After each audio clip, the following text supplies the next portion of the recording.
Capítulo 12. Os filhos corruptos de Deus e a cidade de refúgio. No Antigo e Novo Testamento, o povo santo celestial está descrito em vários nomes: anjos no céu, ou multidão da milícia celestial, ou filhos de Deus.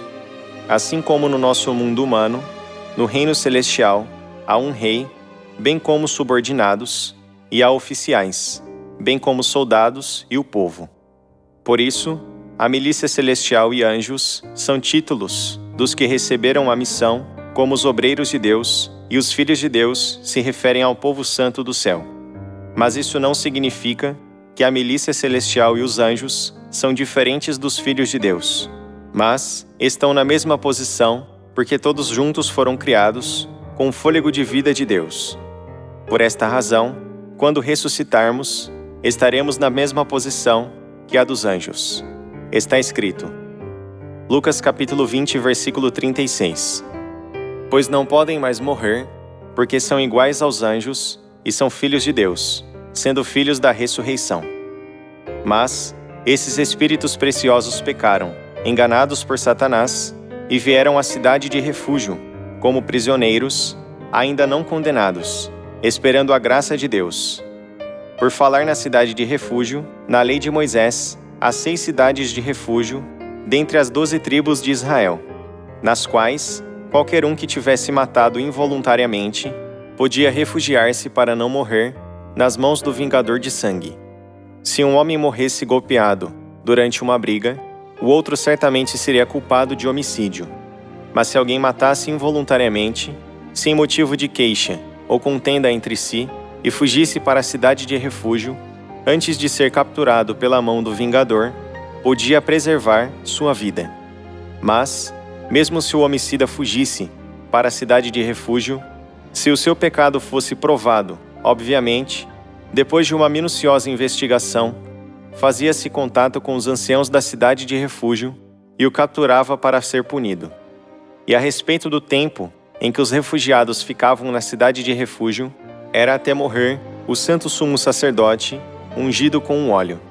Depois disso, podiam ser libertados da cidade de refúgio e voltar para a sua pátria. Essa pátria, do ponto de vista espiritual, indica o reino celestial. O fato de Deus ter estabelecido tal estatuto na lei de Moisés é para mostrar uma sombra da veracidade que aconteceu no céu. Nós somos filhos de Deus que, sendo enganados por Satanás, pecaram num momento imperceptível na pátria celestial e fugiram a este mundo pecaminoso, a cidade de refúgio. Nós, os filhos de Deus, que descemos a esta cidade de refúgio, seremos libertados e poderemos regressar para a pátria celestial pela morte de Jesus Cristo, o santo sumo sacerdote, ungido com um óleo, assim como no princípio da cidade de refúgio, na lei de Moisés. Isto foi mostrado como a verdade. Mas é provado que aqueles que não podem ser salvos, dentre os espíritos, que nasceram como homens, são espíritos corruptos que já foram escolhidos como mensageiros de Satanás no mundo anterior.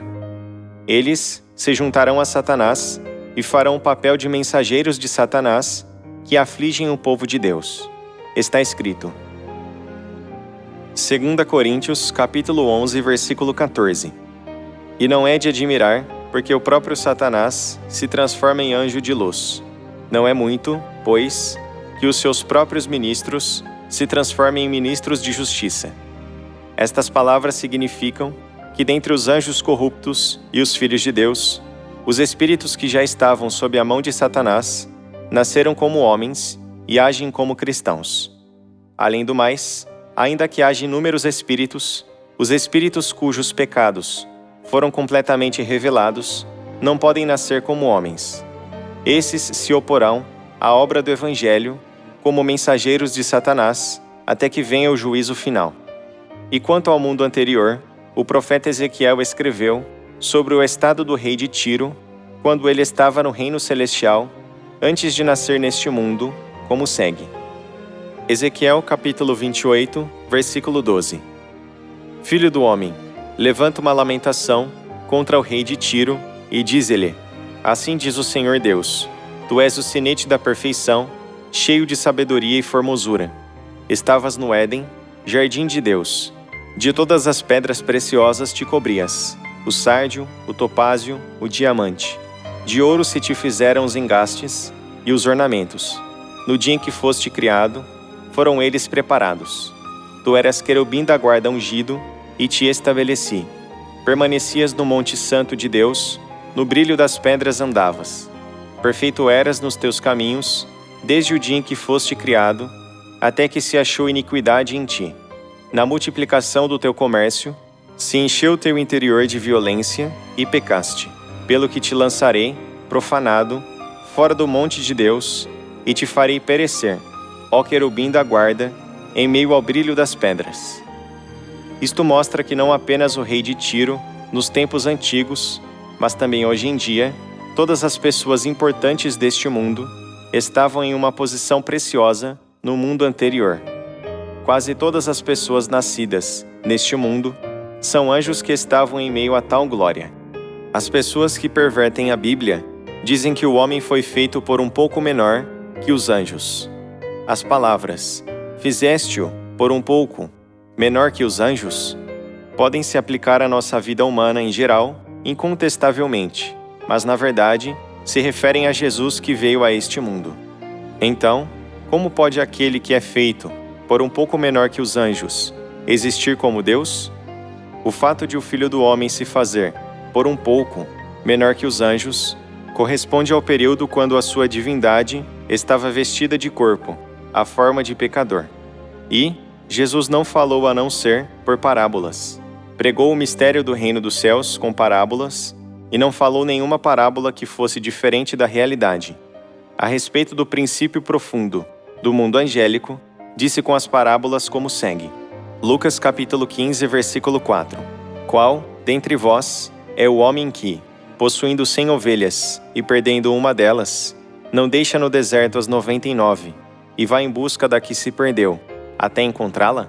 Achando-a, põe-na sobre os ombros, cheio de júbilo, e, indo para casa, reúne os amigos e vizinhos, dizendo-lhes: Alegrai-vos comigo, porque já achei a minha ovelha perdida. Digo-vos que, assim, haverá maior júbilo no céu por um pecador que se arrepende do que por 99 justos que não necessitam de arrependimento. E também, Lucas capítulo 19, versículo 10. Porque o Filho do Homem veio buscar e salvar o perdido. Se esta parábola não se refere ao mundo anterior, este mundo e o mundo posterior, então, ao que se refere? Toda parábola dita por Jesus é importante. Isto contém os mistérios profundos de Deus sobre as coisas que já passaram e as coisas que acontecerão no futuro. Está escrito. Mateus capítulo 13, versículo 10. Todas estas coisas disse Jesus às multidões por parábolas, e sem parábolas nada lhes dizia, para que se cumprisse o que foi dito por intermédio do profeta. Abrirei em parábolas a minha boca, publicarei coisas ocultas desde a criação do mundo.